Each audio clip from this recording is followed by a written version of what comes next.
किसान भाइयों नमस्कार। स्वागत है आपका एएसपी किसान सुविधा चैनल में। मैं अनिल कुमार, कृषि विभाग से। किसान भाइयों, जो आज का हमारा जो टॉपिक है वो सिंचाई पाइपलाइन योजना क्या है, इसमें क्या क्या पात्रता के लिए क्या क्या चाहिए होता है, आवश्यक दस्तावेज कौन कौन से होते हैं, आवेदन कहाँ से किया जाता है, सिंचाई पाइपलाइन योजना में मिलने वाला अनुदान क्या होता है, इन सभी बिंदुओं पर आज हम विस्तार से चर्चा करेंगे। तो किसान भाइयों, हमारा जो फर्स्ट बिंदु है वो सिंचाई पाइपलाइन योजना क्या है, इसका क्या उद्देश्य है। किसान भाइयों, अगर आप ट्यूबवेल या कुएं से पानी को खेतों तक ले जाना चाहते हो बिना नुकसान के, जिससे 20 से 25% तक पानी की बचत हो सके, उसके लिए किसान भाइयों आप सिंचाई पाइपलाइन लगवा सकते हो।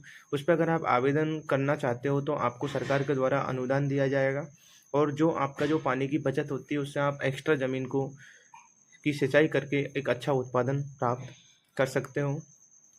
किसान भाइयों, इसके लिए जो आवश्यक जो किसान भाइयों की जो पात्रता होती है वो कौन कौन सी होती है।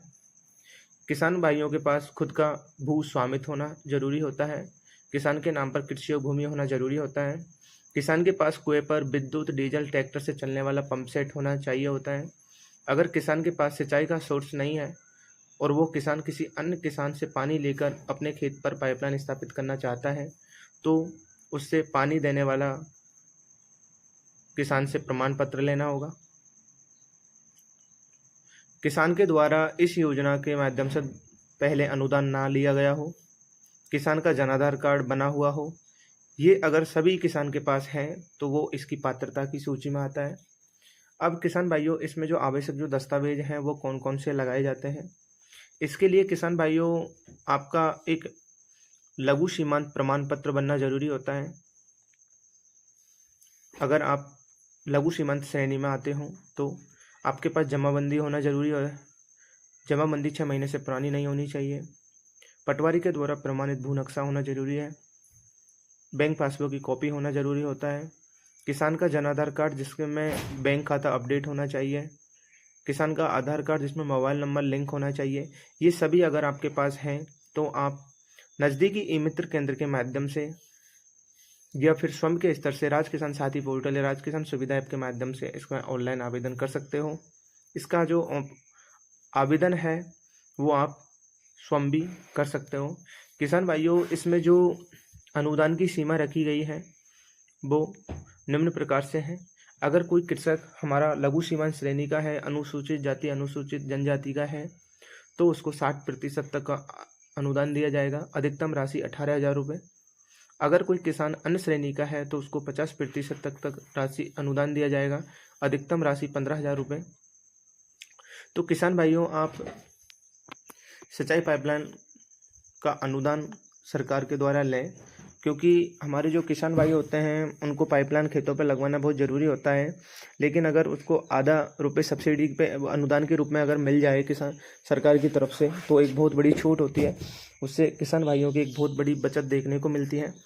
किसान भाइयों, इसमें पात्र आप अगर एक ही सोर्स से अगर अलग अलग अनुदान लेना चाहते हो, अगर एक पानी का सोर्स है आपका और उसमें 5 हिस्सेदार हैं तो वो सभी अगर अलग अलग अनुदान लेना चाहते हैं तो उनके पास जो भू स्वामित्व है वो अलग अलग होना जरूरी है।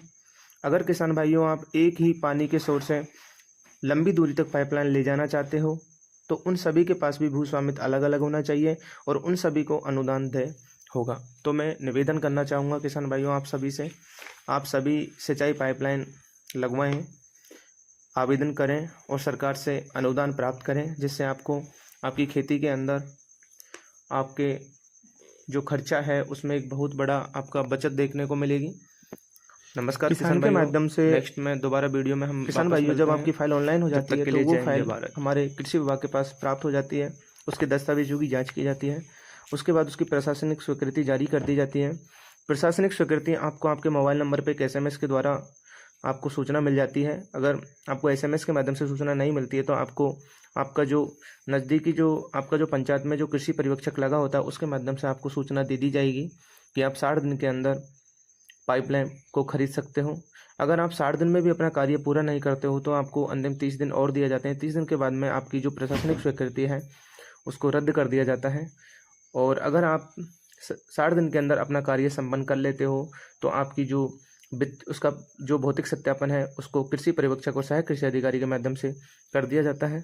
उसके बाद उसकी वित्तीय स्वीकृति जारी कर दी जाती है और आपका जो पैसा है वो डीबीटी के माध्यम से आपके खाते में, जो जनाधार से जुड़ा जो आपका बैंक अकाउंट होता है उसमें अपडेट ट्रांसफ़र कर दिया जाता है।